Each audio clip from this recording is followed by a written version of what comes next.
Hello and welcome to this video tutorial for the ISU Credit Union Visa Credit Card. In this video, we will show you how to access the Visa Credit Card site through our CU Online account access and how to lock and unlock your Visa Credit Card. Let's get started.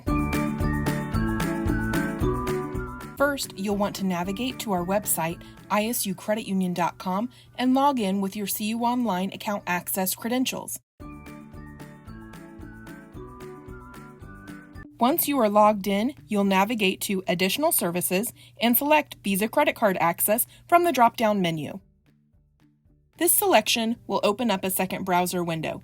If you have not registered your ISU Credit Union Visa Credit Card, you will be prompted to do so at this time. When the page loads, you will see your Visa Credit Card listed. Next to your card information, you will see a green box with a lock graphic inside of it. To lock your card, simply click on the green box. A lock card confirmation screen will pop up and you will click on Confirm to securely lock your Visa credit card.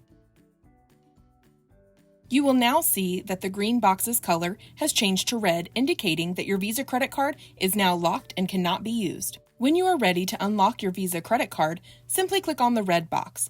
An unlock card confirmation screen will pop up. Click on Confirm to unlock your card. You will see that the box is now green again and your Visa credit card is ready for use. As you can see, there are many other features within our Visa credit card access page. You can view your statements, transactions, make a payment, and set fraud alerts through text or email. When you are done, simply click on Log Out in the top right-hand corner and close out of the Browser tab. You can then log out of CU Online account access as well. We hope that you have found this video tutorial helpful. Thank you for being an ISU Credit Union member.